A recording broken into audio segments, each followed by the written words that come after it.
It's our pleasure to welcome today Vincent Pons, who's a faculty at Harvard. Vincent's work is in political economy. He works on examining the foundations of democracy, that is how democratic systems function and how they can be improved. Today, Vincent's going to be talking about electoral turnovers. So Vincent, the floor is yours. You got an hour and 15 minutes. Thanks a lot, Romain, for inviting me, and thanks everyone for showing up for that presentation. So this is indeed a research on electoral turnovers and the effects of electoral turnovers, which is joined with Benjamin Marx, who is at Boston University. He was at MIT a few years after me in the PhD, and Vincent Rollet, who is currently in the PhD program at MIT, also a French guy, so it's very much a French MIT project that I'm presenting today. And the motivation for that project is a recognition that in most elections, voters face a choice between either continuity or change. Voting for change, so voting for a new party, to put a new party in power, is often the only way for citizens to replace the leadership of their country in a peaceful way. In fact, a leading scholar of democracy, Adam Przewalski, has defined electoral turnover democracy, as a system in which parties occasionally lose elections. There are other systems than democracies that hold elections, if you think of countries such as Turkey, Russia, but it's very rare that the party in power loses the election. What's really specific to a democracy is that the party in power will, from time to time, lose the election, and you will have an electoral turnover, so a new party coming to power. So these turnovers, those elections in which the incumbent party gets defeated, whether it's the incumbent president or the incumbent National Assembly, these turnovers have potential benefits. One of them is perhaps that they enable the population to elect a new leader with better characteristics. Another potential benefit is that turnovers could prevent the erosion of power that could take place otherwise. What in French we call la fatigue du pouvoir. La fatigue du pouvoir that can begin if someone stays in power or if a party remains in power for too long, and that can be avoided perhaps thanks to a turnover. And there are really at least two mechanisms that could prevent this erosion of power when you have a turnover. One of them is if you think of a system in which there are term limits. Suppose you have a presidential regime with a two-term limit. If you re-elect the incumbent president, they know that in the next term, they will be in their last term. They know that they will not be able to run for re-election, and therefore their incentives to put effort are weaker. But even if you don't have differentially binding term limits, even if both a re-elected president and a newly elected challenger could run for re-election after the new term, it could still be the case that the incentives for a newly elected challenger are higher. And the reason for this is quite simple. If you're the incumbent president and you get re-elected, you know that whatever you are about to do can only move the needle so much, because the population has already accumulated a lot of information about you, because they have been observing you for a full term already. Instead, if you're a newly elected challenger, you have everything to show, because there's no signal that the population has accumulated on you, and therefore your incentives to put effort on the job are much stronger. So for these two reasons, both differentially binding term limits and reputation concerns, turnovers might prevent the erosion of power that would take place if instead you re-elected the incumbent. Now, there are also potential drawbacks of turnovers. One of them is the loss of experience. Obviously, if you re-elect the incumbent president, they have accumulated a lot of experience, for instance, on how to get things done, how to work with the bureaucracy. This experience might get lost if you elect someone who is new or a party that is new. Another one is personal instability. There's a norm in France, there's a norm in many Western democracies, which is that the newly appointed president typically removes and changes the top layer of the bureaucracy to appoint people that are supporting him or her. Depending on the country, it's just a small fraction, a tiny layer, or a more significant number of bureaucrats that are replaced, and that can create instability and again the loss of some experience. And the last potential concern, if you have a turnover, is a concern of policy uncertainty. Indeed, if you re-elect the incumbent, you know which type of policies the incumbent and their party stand for because they have been in power for a long time. And so there's very little uncertainty for companies, for instance, that have to decide how much to invest and which sectors to focus on, which types of investments to focus on. If instead you elect a new party, the only information you have about their policies is what they have been campaigning on, but you don't know what they are actually going to do. And a number of companies might say, look, I'm going to wait and see until I can observe what this president, what this party is about before taking any decision. Yes, there was a question.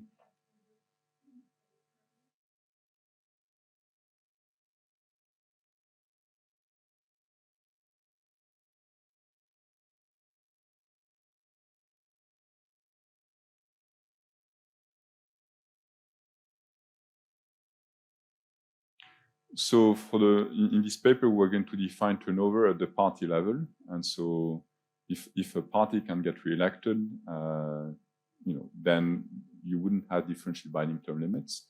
But we can also look in some subsets of observations at cases where the same president, for instance, not just the same party, but the same president is on the ballot. And so if you have a turnover, you replace not just the party, but also the person. Just to anticipate on the results, I will provide suggestive evidence that the mechanisms are not driven by differentially binding term limits. So the thing is that we lack evidence on the effects of natural turnovers. There's a lot of evidence about the economic effects or the effects on policies of elections, but that evidence mostly comes from local elections. In fact, researchers have exploited the fact that if you look at local elections, you have lots of data points.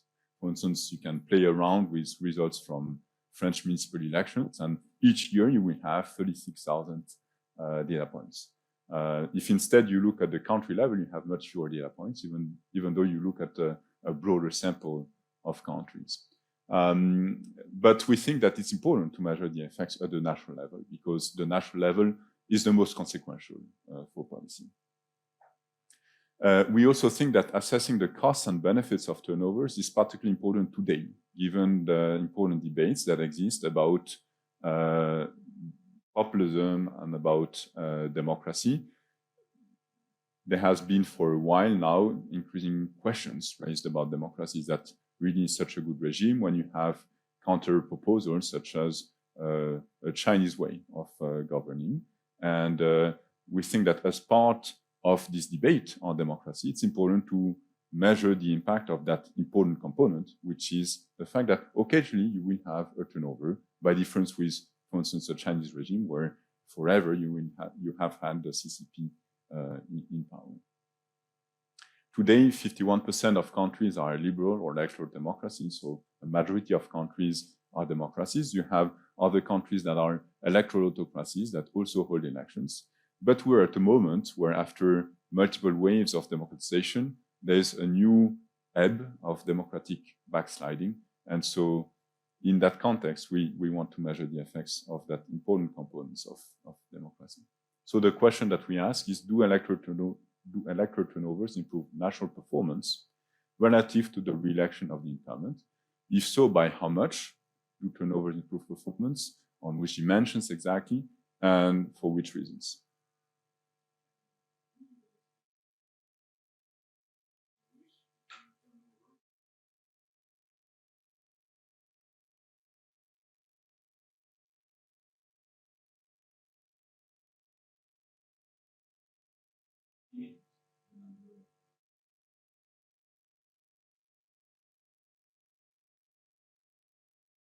Yes, so we're going to look at elections. Mm-hmm.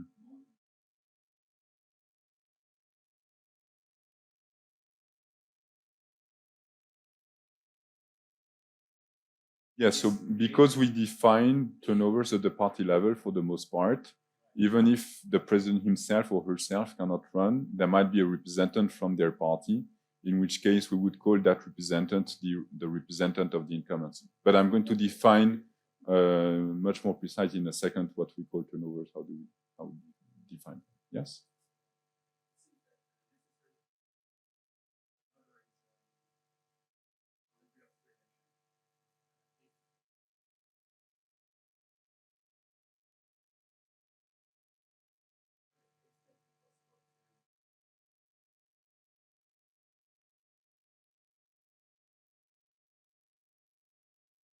So we're going to measure the effects of turnovers where they can take place. So in a sense, we cannot, you could say one limitation of what we do is that it's hard to extrapolate and to decide or to assess if we really are very careful in interpreting our results to extrapolate to what would happen in a regime in which turnovers are currently not possible. Because in that case, a more primary question would be what would be the effect of a regime change. So we're going to measure the effect of turnovers in regimes in which they actually can happen. So turnovers have become more common since 1945. This is like purely descriptive, but as you see in this graph, the share of elections with an electoral turnover was just a little bit more than 20% in the decades after World War II. And then it increased to roughly 40% in the end of the 1980s. And interestingly, we see this trend both in OECD and non-OECD countries. So what we're going to do is measure the effect when there is such a turnover. And if I put on a map the number of elections in the main sample, you see that elections take place in all the regions in the world. There is a bit of overrepresentation of the Americas, of Europe, but we also observe elections in African countries and in Asia. Here I'm showing the number of elections with an electoral turnover. Again, all regions are represented. Sorry, there was a question. Yeah.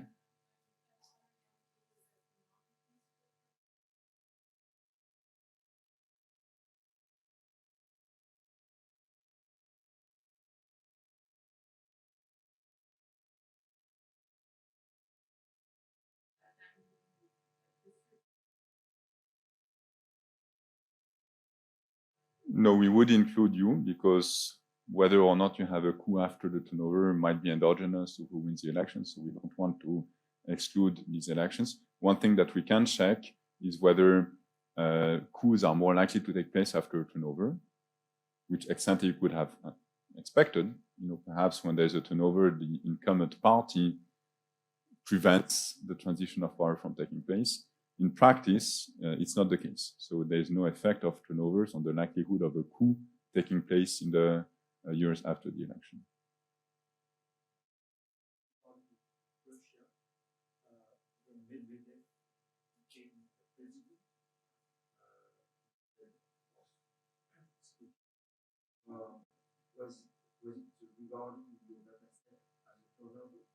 It would not, because they were from the same party. In fact, it was very, very little of a turnover since he became prime minister at the time. So what we do in the paper, just so that you know where I'm heading with the presentation, that we study national elections. We build a new data set of election results, both from parliamentary and presidential elections in the entire world since 1945. We estimate the effects of turnovers on country-level outcomes. And importantly, the method that we use is a cross-country regression discontinuity design. So we're going to measure the effects of turnovers in very close elections, where the incumbent party or president is either barely re-elected by a few percentage points, or in terms of vote share or seat share, or barely defeated 2 elections. So we have these estimates coming from very close elections. And I'm going to explain why we focus on these close elections and on an RDD design rather than using another design. And, you know, there's something a bit novel here, which is to do an RDD, but in a cross-country setting. So in a sense, from an empirical point of view, were at the intersection of two literatures, an old literature that was doing cross-country regressions, but not necessarily very well identified causally, and a more recent literature that has focused on causal identification, but that has mostly used local variation, local elections in our case. The graph you showed end up in 2015, right? And we don't see the drawback in democracy. Your sample goes a bit above, or?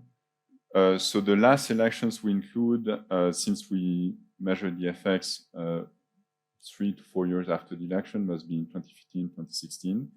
When I was saying that there's a democratic backsliding, it's not necessarily in the likelihood that you observe a turnover. It's more on other indicators.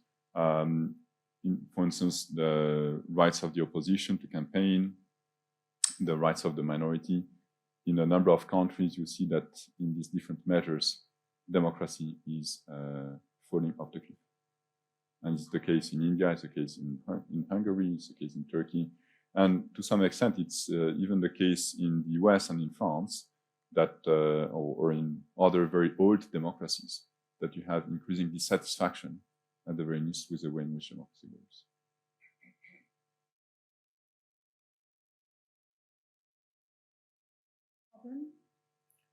In principle, yes. In practice, I will show you reassuring evidence that there's not too much manipulation, and to the extent that there could be, we have some ways to address it. But I will show you this because, yes, it's a valid concern that perhaps the incumbent will do all they can to remain in power and manipulate the result of the election at the threshold.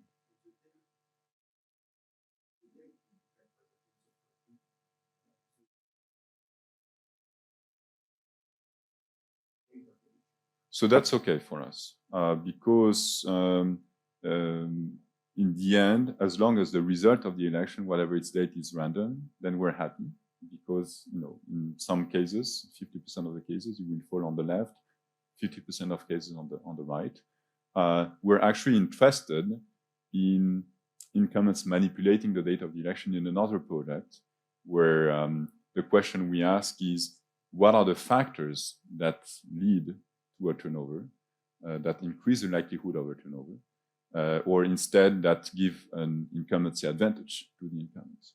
And there are a number of factors that can give an incumbency advantage to the incumbent, including the fact that they have higher notoriety than their opponents, which are factors common to local and national elections. But there's something specific to national elections, which is indeed the fact that in national elections, the incumbent can actually change the date of the election to put the election in a moment where they think they have high support.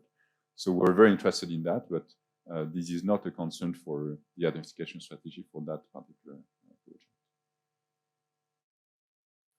As a preview of the results, I'll show you that electoral turnovers do improve outcomes. So in a sense, we have a positive, optimistic result here that this component of democracy has a positive impact. And I'll give you evidence on the mechanism, but I don't want to anticipate too much. So let me just say a word about the literature before I say more about the design. We built on some papers that have looked at the effects of national leaders. There's an important paper for us by Ben Jones and Ben Olken called Do Leaders Matter, where they find that leader transitions outside of elections in autocracies tend to put the country on a different growth trajectory. So leaders do matter, but particularly in autocracies. And these are leadership transitions that are not produced by elections, but by the death of a leader. Recently, there's a paper by Girardi that measures short-term effects of elections, particularly short-term effects of electing a party on the left or on the right on financial markets. Our treatment is different. It's not left versus right. It's re-electing the incumbent or instead electing a challenger. And we measure outcomes not on immediate financial performance, but on outcomes in the 4 years after the election. And we build on the literature on the economic effects of democracy, where the question was measuring the effect of democracy as a whole. But when you think about democracy as a whole, if there's a treatment called democracy versus autocracy, one part of the treatment democracy is the fact that you hold regular elections. And then one part of that treatment is the fact that sometimes elections lead to a turnover. So we in a sense, open the black box of what it means to be in a democracy by focusing on an important part of that treatment, which is the fact that sometimes you will have a turnover. And what we're going to show is that what matters for good performance is not just to have democratic institutions, it's also that you have a competitive democratic system that leads to regular turnovers. And then we build also on theoretical models. The median voter theorem, for instance, would tell you that having a turnover or not should not matter too much, because in any case, the re-elected incumbent or newly elected challenger will try to govern in a way that is aligned with the preference of the median voter. Instead, a citizen candidate model would say that, yes, turnovers might have an impact, because if you elect a new type of citizen, a new type of party, they might have different preferences. And then from an agency point of view, we build also on a number of models that suggest that you can have conditions, and in our case, turnovers, that change the incentives that elected officials have to put effort on the task. There's an older idea that goes back to Hegel and then to Manker-Olson. So Hegel in Elements of the Philosophy of the Right, Olson in The Birth and Decline of Nations, they have this old idea that there's a risk of stagnation if you don't have these structural changes in a country. So for Hegel, the method to avoid that, or the treatment, is war. He thinks that absent war, a country will get tired and there will be this erosion and this fatigue. The question here is whether absent war, the turnover that comes from democratic election, can also lead to a sufficiently important change that it revives the country and improves its performance.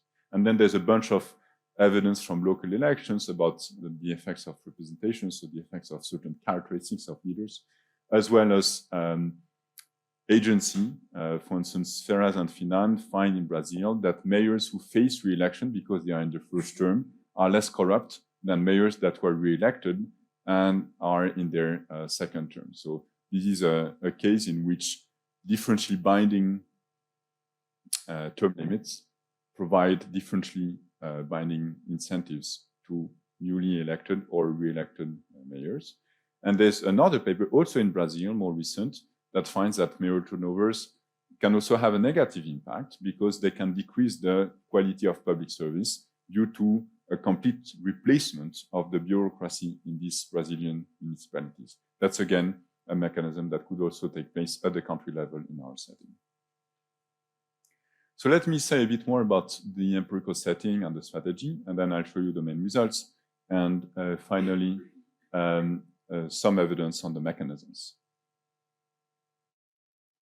So our database includes election results from all presidential and parliamentary elections in the entire world since 1945. So in total, we have slightly more than 4,000 election results. We see this as a contribution of the paper, and we hope that other people will then be able to use this data set. Of course, we didn't start from scratch. We built on previous efforts at consolidating databases of election results. I'm going to mention two important sources for us. One is this data set called VDEM, Varieties of Democracy. This data set is great because it has one line per country per year. And in each line, it tells us whether in that country year there was a presidential election and a parliamentary election, along with a lot of other information about the quality of democracy in the country. So this gives us a sampling frame. It doesn't give us the results of the election, but it tells us whether there's an election for which we have to look for results. And then we populated this sampling frame using other data sets. One of them is a series of handbooks by Dieter Nolan and co-authors that are called Elections in the Americas, Elections in Europe, Elections in Asia, and Elections in Africa. And so these were printed books that we digitized. And in these books, you have one chapter per country and then one section per country per election. And in the section, there's a description of the overall political context and a table with the results of the election. So we digitized these books and we harmonized the tables that were included to populate our data set. Importantly, for presidential elections, the main information for us will be vote years, and for parliamentary elections, seat years. Of course, a particular election will appear in multiple data sets. And so we had to decide which data set we would trust.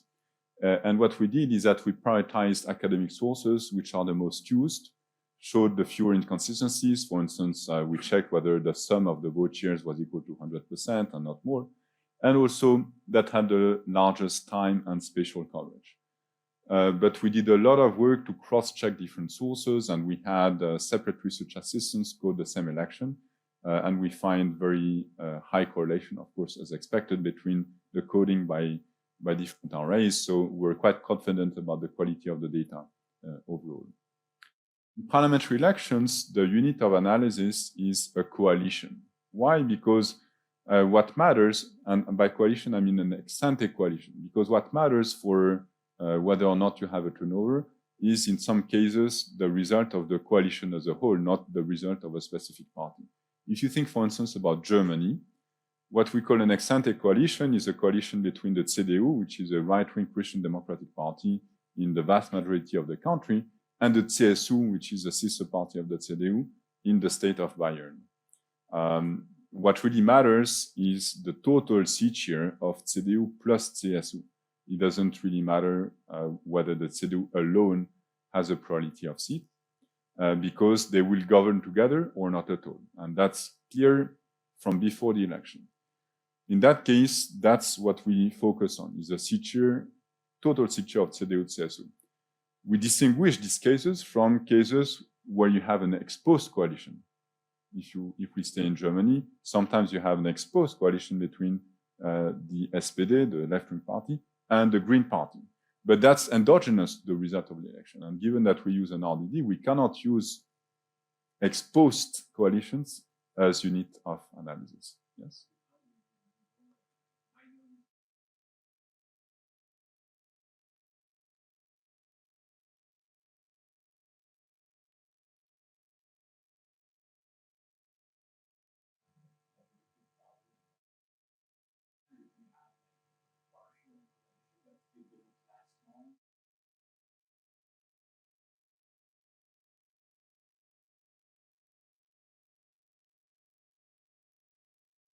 So we're going to check whether the party that was in power before.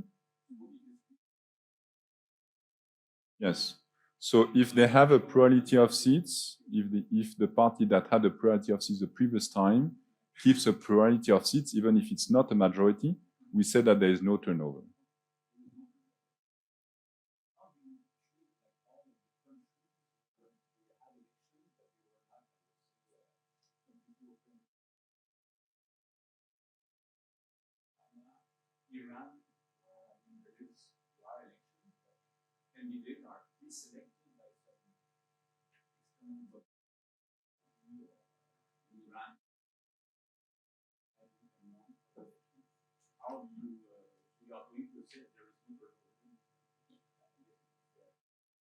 Yeah, so if you have an election where there's a party that represents incumbency and there's an opposition party, then the election could fall in our sampling frame. I suspect in many cases that you mentioned, in fact, in China, there was no national election. There was at some point local elections. But in many of the cases you describe, you would not be at this threshold, at the 50-50 threshold.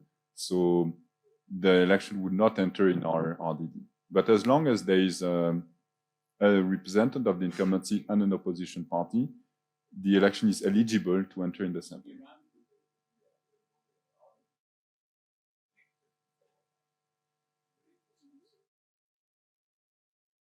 Right, but there's not a clear, I'm not an expert on Iran, but as far as I understand, there's not a clear opposition party. And so for that reason, it will not fall in the sampling. Likewise, thinking of parliamentary regimes, those regimes tend to have, at least some of them, high government instability. And so you probably are going to inflate the number of turnovers, right? Is this a problem, sort of conflating government instability with turnovers? Other question, in competitive authoritarian regimes, you might see transitions. So here I'm thinking, say, Morocco, you have like 3 parties that are close to the king's agenda, and every sort of 5 to 7 years, the king decides that it's going to be the other party. Now, the scores are still going to be close, and you're going to have turnover, but it's not really the kind of turnover we're thinking about when we're thinking about democratic turnovers. So, yeah. So in the latter case, that would work against us finding an effect, because there would be a cosmetic change in which party holds power, but no change. In the former case, the turnovers will take place depending on the result of an election. So if there's a change in government after the election, that doesn't affect our definition of turnover.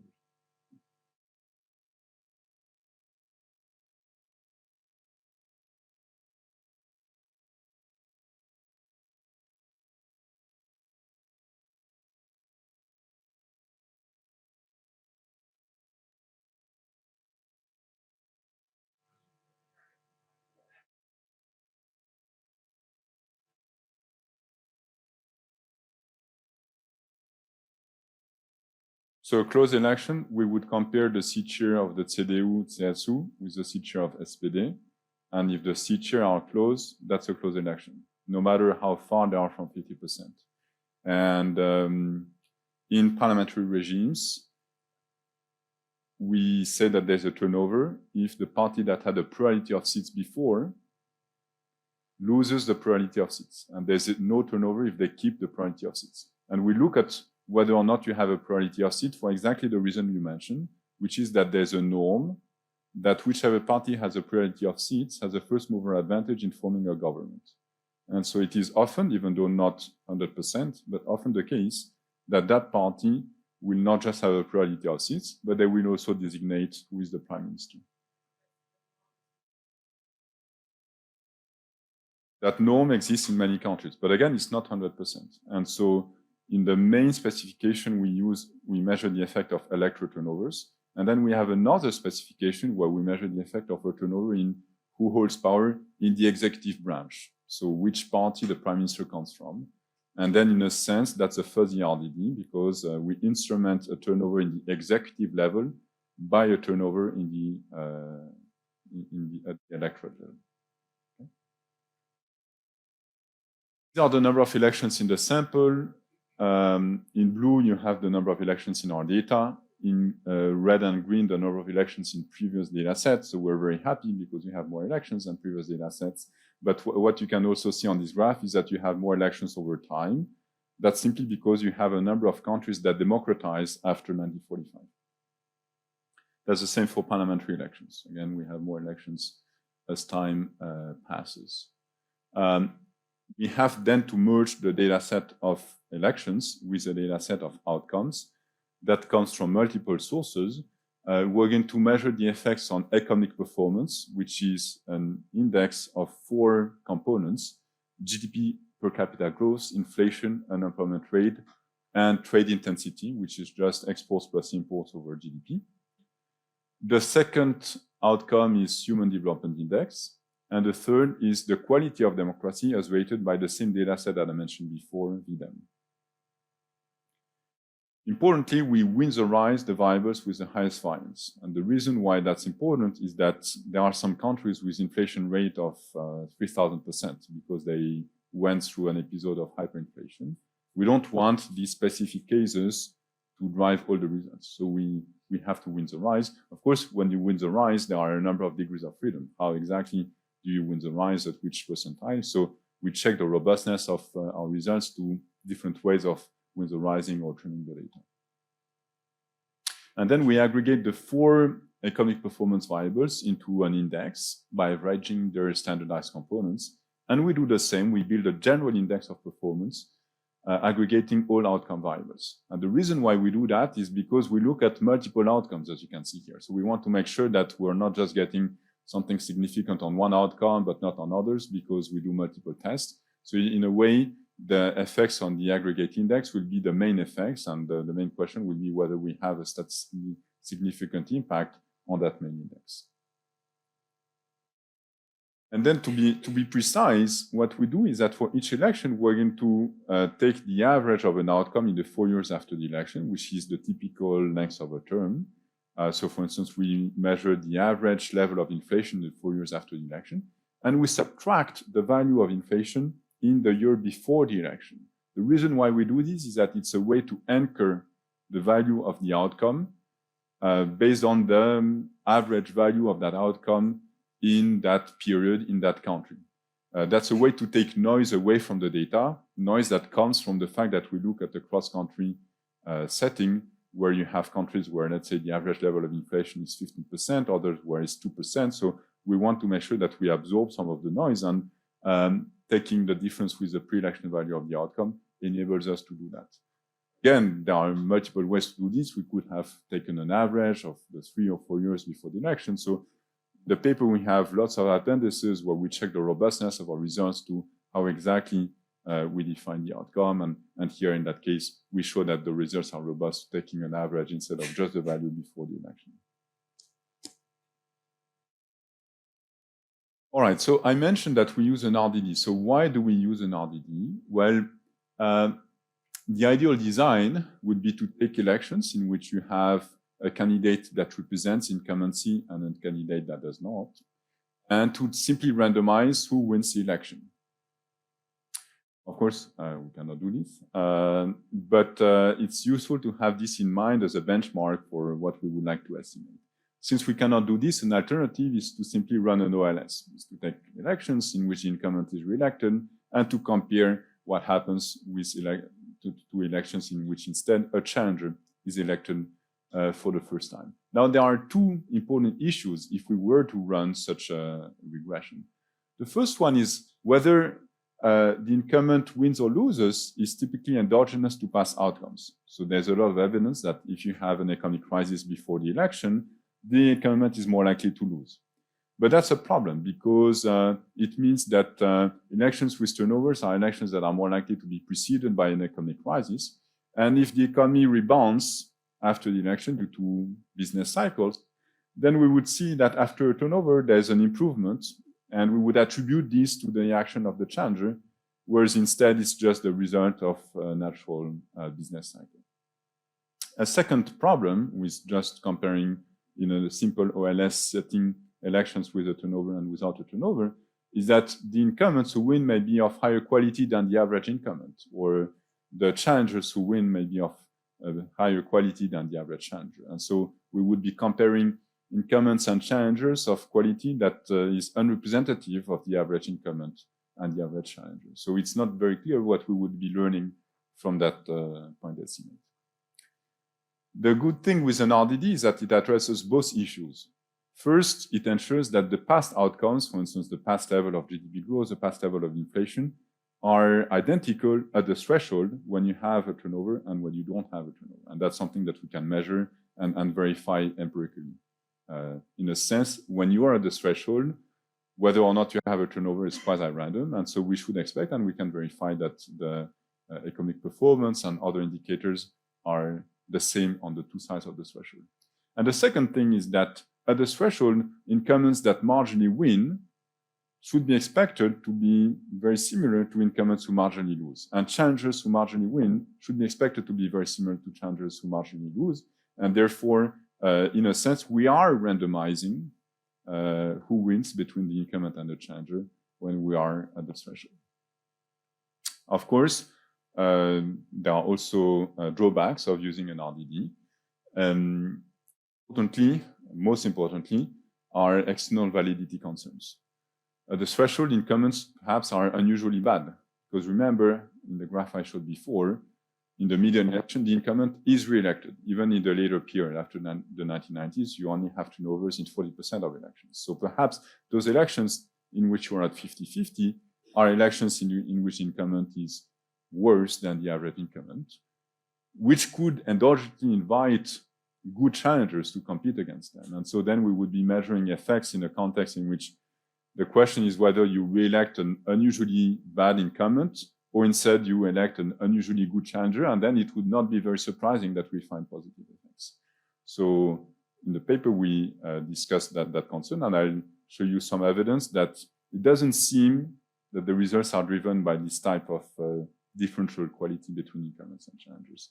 And then another potential concern is that perhaps close elections take place in very specific contexts, or they enlist on specific mechanisms. You could imagine, for instance, that because the election is closed, whoever is elected will have low legitimacy to implement their preferred policies, and therefore not much changes, which would perhaps decrease the ability of a challenger to change the policies. So we have in the paper to address these two concepts. Yes.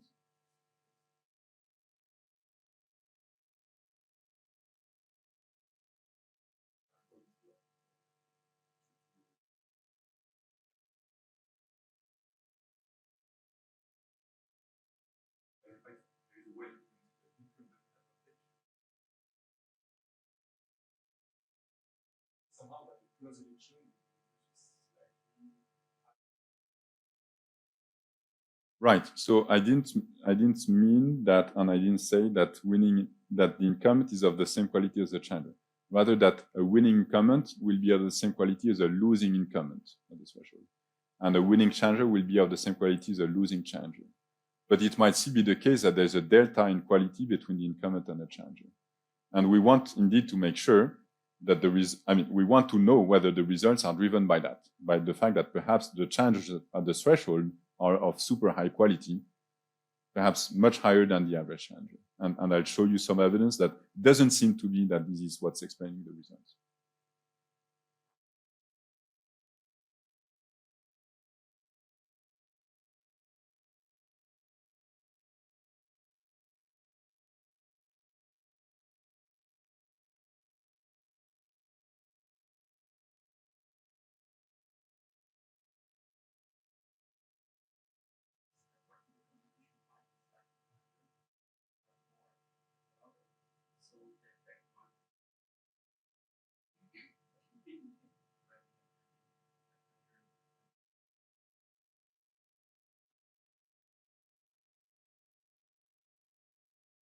So it's not a limitation in terms of internal validity, because again, if you're just on the right of the threshold where the incumbent is marginally defeated, those elections will have the same level of competition as the elections that are just on the other side of the threshold, but very close to the threshold. However, it could be a limit in terms of external validity.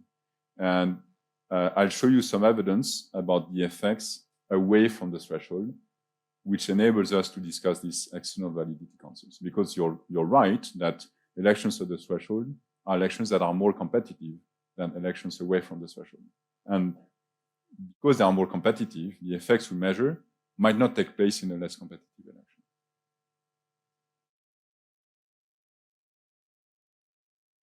So for each election, we define a candidate or party. Now I'm defining what exactly we call turnovers. We define a candidate or party that represents incumbency. In presidential elections, it's going to be the incumbent president himself or herself if they are on the ballot. Otherwise, it's going to be the other candidate of their party. So even if there's a term limit and you're in the US, Obama finishes their second term, then it's going to be Clinton that represents incumbency, Hillary Clinton, because she's running for the Democratic Party, the party of the incumbent. And otherwise, it's going to be a candidate that the president explicitly supported before the election. That's something that is important, for instance, in a number of sub-Saharan African countries where the party system is a bit unstable, but you might still have the president explicitly supporting one of the candidates. And then we call that candidate the representative of the incumbency. In parliamentary elections, the representative of the incumbency is simply the party that won a plurality of seats in the previous election. And then the challenger is the best ranked candidate party, apart from the one that represents the incumbency. The running variable is the winning margin of the challenger in terms of seat share in parliamentary elections and vote share in presidential elections. So when the running variable is positive, it means that the challenger has more seats or more votes than the incumbent, and therefore there's a turnover. So the treatment variable is then equal to 1. And then we run a plain vanilla RDD, where we essentially just fit straight lines on the two sides of the threshold. and we check where the straight lines intersect with the threshold, and we measure the difference between the intersections, which is this gamma here. That's the impact of the treatment. We use the method by Calonico et al. To A, choose the optimal bandwidth, and B, compute the confidence interval. And then we also estimate not just the average effect in the 4 years after the election, but also how the effects change over time in the 4 years after the election. In that case, we measure the effect 1 year, 2 years, 3 years, 4 years after the election. And we can also look at the effect 2 years before the election as a placebo to make sure that, as expected, there's no impact 2 years before the election took place. And as I mentioned, while the main estimates measure the effect of an electoral turnover, we also look at the effects of an executive turnover. And so for that second set of estimates, we focus on presidential elections, where when you have an electoral turnover, you typically have a turnover in the executive branch, and the subset of parliamentary elections that are connected to a member of the executive. So to be clear, if you think of congressional elections in the US, these are elections entering in our main sample, but these are not elections connected to a member of the executive. There's no prime minister that is designated following the congressional elections. We still want to include them because we still think that they might matter, that whether or not the same party holds power might matter. But for the second set of analysis, we're going to focus on elections, parliamentary elections, like in Germany, where instead the result of the parliamentary election leads to the designation of member of the executive, in that case, the chancellor. And in that case, we ask whether the party of the chancellor changes after the election or not. If it changes, it's an executive turnover. And we instrument a change in the party of the chancellor by the presence of an electoral turnover, so a change in which party had the plurality of seats. So we had a discussion before about the possibility of manipulation of election results around the threshold. So we can do a number of things to check whether that's the case. First, we can plot the density of the running variable. That's what we do here. At 0, you have elections in which you are at 50-50. On the right of the threshold, in this graph, as well as in all other graphs, you have elections in which the challenger had the running variable is positive, meaning that the challenger won the election, got a plurality of seats or plurality of votes. And on the left of the threshold, you have elections in which the incumbent got re-elected. As you can see, there's more mass here, which is consistent with the fact that in the median election, the incumbent is re-elected. But what's important is that there's no jump in the density of the running variable at the threshold. Now,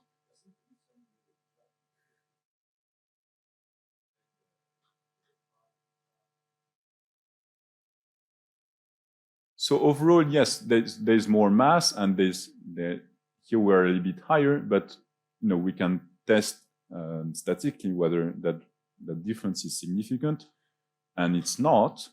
Then we can check for different types of elections. And in particular, we were concerned about elections that are rated in the VDEM dataset as non-free and fair. And there it's quite interesting what we observe.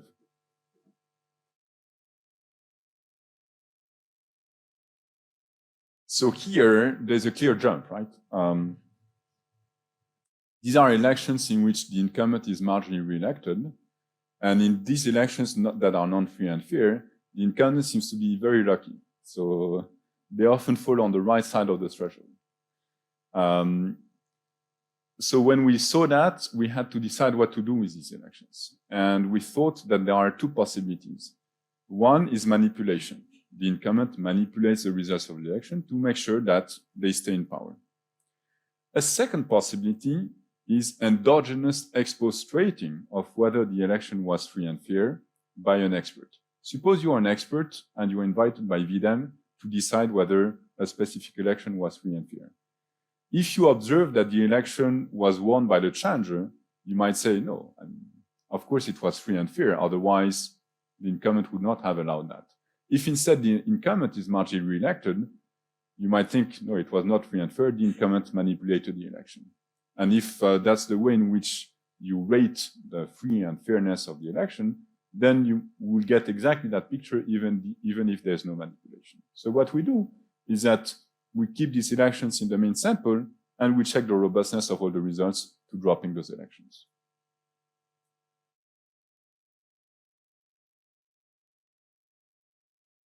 We can do other tests than just this one. For instance, we can do placebos on a number of variables. So for instance, we can do a placebo to make sure that the value of the treatment variable, whether or not there was a turnover in the previous election, does not jump at the threshold. The value of the running variable, so the winning margin of the changer in the previous election, does not jump. The time elapsed since the last treatment does not jump. And the outcomes, so the GDP growth, inflation, unemployment, trade intensity, etc., we can check that they don't jump at the threshold.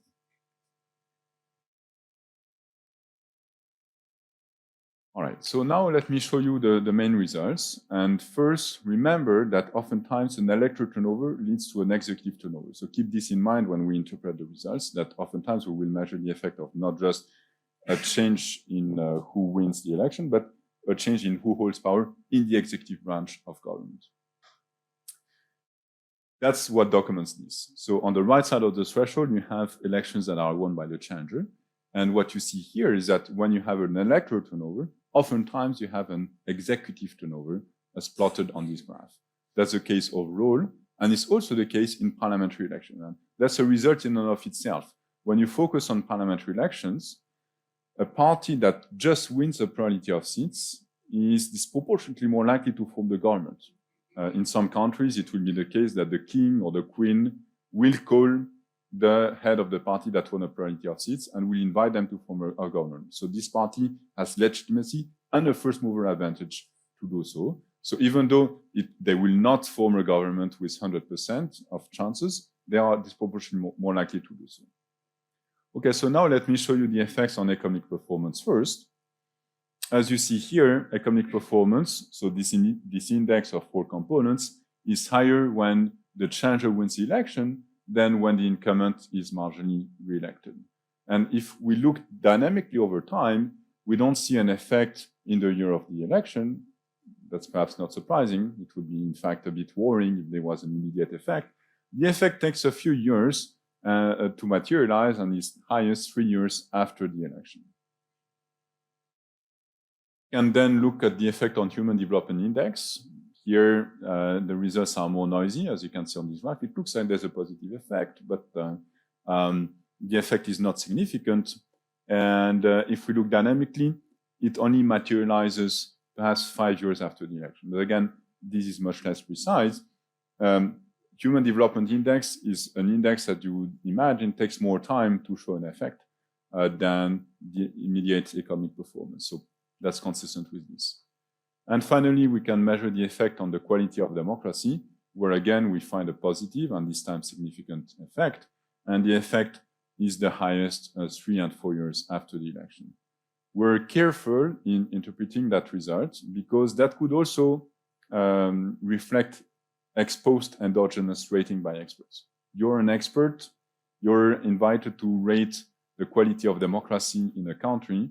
Perhaps you feel more bullish, more optimistic if you have seen a turnover than if there was no turnover in the country.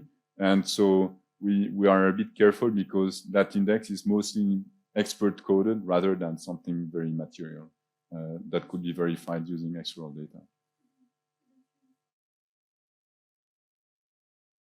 So we have spent a lot of time to think about what could be more objective data. One of them could be the level of participation, but it's not so clear that it's a good indicator. We don't find an effect on that.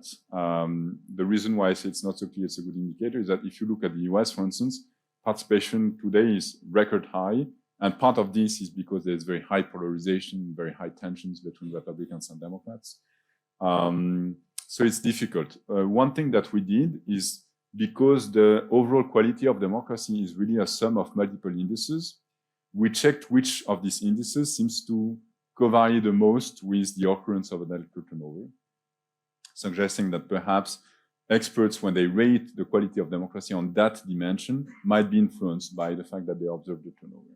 And when we also measure the effects on indices that are the least correlated with whether or not you have a turnover, we still find an effect. So we find this reassuring, but not perfect evidence that it's not just pure endogenous rating. How do you explain the decreasing part on the left? The decreasing part on the left. So I think this could suggest that the positive effect of turnover comes in part from the fact that you elect a challenger, and in part from the fact that it's a very bad idea to re-elect an incumbent with a small margin. And that could come in part from the fact that that incumbent reasons that they are unlikely to win the next elections, because now they were, the last time on average they had a strictly positive winning margin. Now their winning margin is just 0. And so if you draw the line, you expect that the next election will be difficult. And so perhaps you're particularly unlikely to put effort in those elections.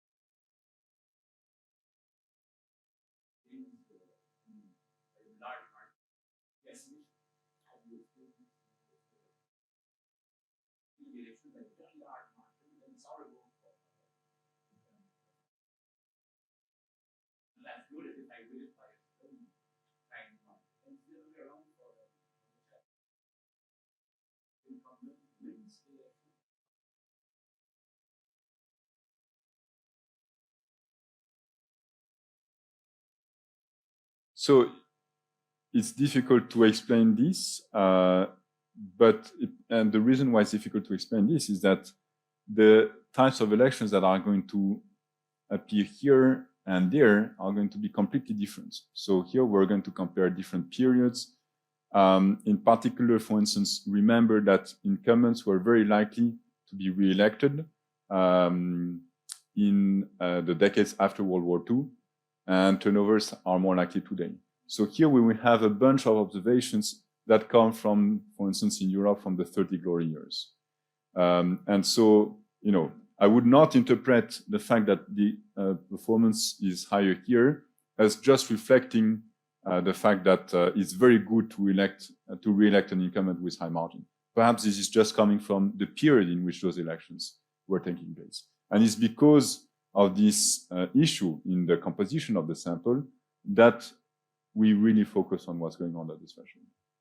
So I realize that my response is a bit hand-waving, but it's a serious response, which is that indeed we're really comparing apples and oranges as we move far away from this threshold.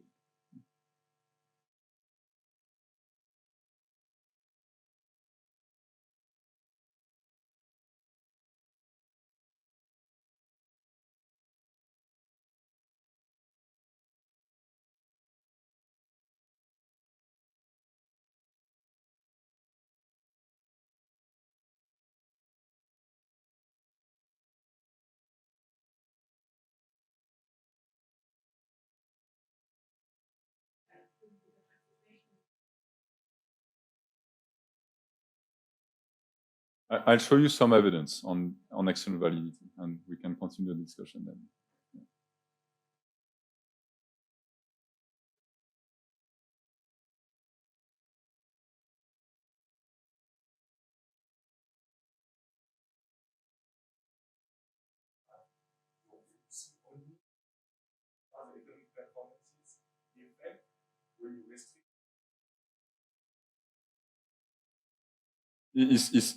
It's always the effect of the threshold. The only difference is that here, in a sense, what you see here you see the effect averaged in the 4 years after the election. And here, what you see is the size of the gap if we look just after the election. So the gap would just be there, and then 1 year it would be bigger, 2 years, etc.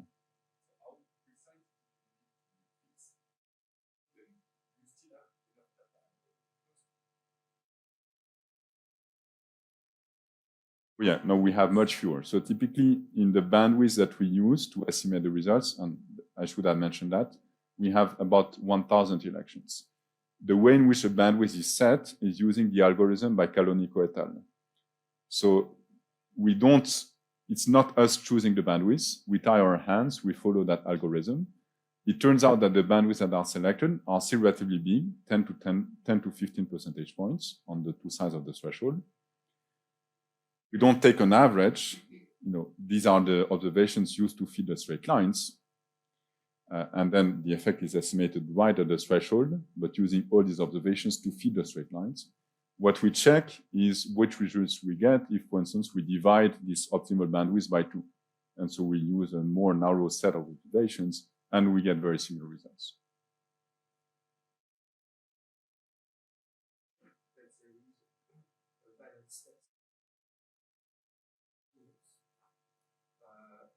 In the likelihood to appear just on the right or on the left? Yes.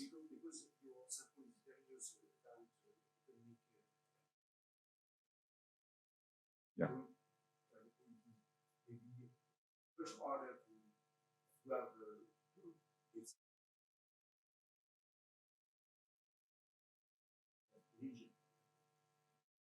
I read that on the left,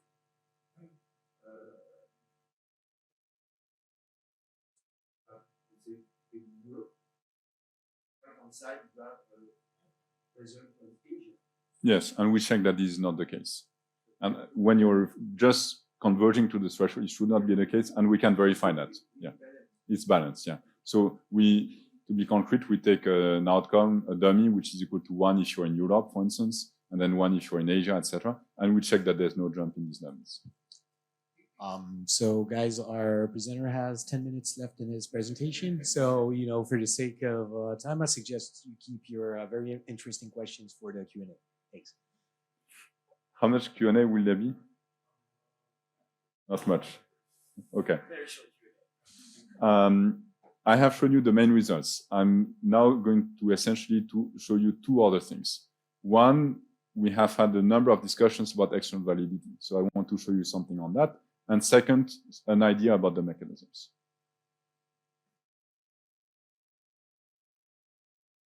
That's important. That's a general index. I said before that this was going to be our main outcome. We find a positive and significant impact on the general index.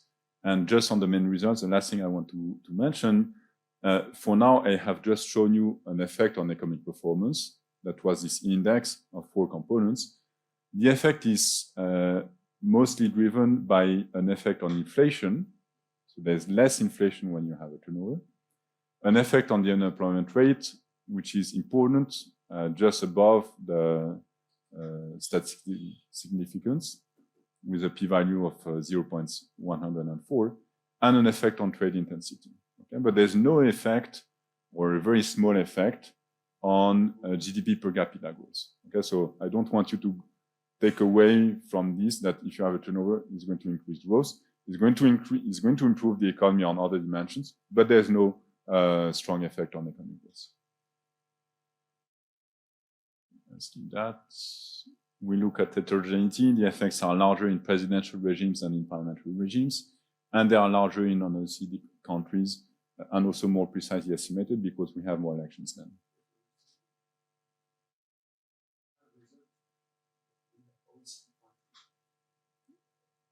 The p-value is 0.104, and there's no, these 2 point estimates are not significantly different, but the effects seem to be slightly larger in non-OECD.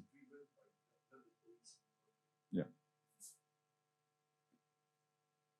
Which is consistent with the fact that we find, for instance, larger effects when you have weaker checks and balances on the power of the exert. So it's as if you need to have not too many constraints on the power of the leader for the challenger to be able to make a real difference. And the countries where you have fewer checks and balances are typically non-OECD countries. Yeah, so we do a bunch of robustness checks in the paper because there is so much margin of degrees of freedom we have in deciding which source we use for each outcome, etc. And the results are generally very robust. Let me now say something about external validity. So we may be comparing unobservably bad incumbents with unobservably good challengers, which would magnify the effects of turnovers. And second, close elections might take place in specific contexts, and they might lead to distinct mechanisms. For instance, the winner might have less legitimacy in close elections, which could go against finding an effect of turnovers. So we do two things. The first is that we say, look, if you're the threshold, again, the concern is perhaps that you're a bad incumbent, because the median incumbent has a strictly positive winning margin, meaning that in general they are re-elected. So we say, okay, let's look at incumbents that are the threshold, but we have good reasons to think that they are the threshold not because they are bad, but because they were unlucky. Unlucky why? Unlucky because their country was hit by a negative oil shock in their first term, or at least in the previous term. That's bad luck, because if you have a negative oil shock and you're an oil importing country, it's possible, very likely in fact, that the economic performance of the country will be weaker, and it's possible that the voters will attribute this weakness to you and not to the bad luck. And so, if you're at the threshold in these elections, you might be actually quite good in terms of quality. You were just hit by a negative shock. Interestingly, we find very similar effects in those elections in which incumbent was unlucky. So that suggests that the quality explanation is not the main driver of the results. The second thing we do is that even though the RDD estimates the effects of the threshold, there's a econometric procedure by Angrist and Rokanen that under certain conditions enables you to estimate effects away from the threshold in an RDD setting. I'm happy to talk more about that later, but essentially the question is whether you can find a number of characteristics that is sufficiently rich that if you regress the outcome on the right-hand side of the threshold on these characteristics and on the running variable, these characteristics are so rich that the effect of the running variable becomes insignificant. And then the same question is asked on the left side of the threshold. If you can find such characteristics, then you can use their solution to estimate effects away from the threshold. And when we do that, we still find positive and significant effects away from the threshold in the bandwidth of -15 to +15. But these effects are approximately half the magnitude of the effects we find at the threshold. So it seems that there is still an effect of turnovers in less close elections, but an effect that is weaker. And now let me say a word on mechanisms. So we have positive effects of turnovers. Why exactly? The first possibility is that turnovers lead to the implementation of different policies. What do we have on that? Well, we cannot measure all policies because of data limitations, but we have reasonably good measurement of the level of government intervention in different countries. And when we measure effects on the government intervention index, as you can see here, we have absolutely no effect. So it doesn't seem to be the case that after turnover, challengers systematically increase the level of government intervention or systematically decrease it. Now, it could still be the case that challengers are better than incumbents at picking the right policy for the context in which they find the country. And in some cases, the right policy might consist in increasing government intervention, in other cases, in decreasing it, in which case we would still have on net a null effect, but hiding actual change. So what we do to test whether that's the case is we use another outcome, which is defined as the absolute value of the difference between the policy after the election and before. And so if there's more change in policy, we would find a positive effect on that outcome. And we find some suggestive evidence that this is the case. Looking again at government intervention, we find more change in government intervention after a turnover takes place, after a challenger is elected, than when the incumbent is re-elected. This is not significant. The p-value is 0.11, but still the effect is quite substantial, suggesting that this might be one of the mechanisms. The challenger is better able than the incumbent at changing policy. Perhaps the incumbent doesn't want to change policy too much because it would amount, or it would be seen as acknowledging that their previous policy was not the good one. They have their name attached to the previous policy.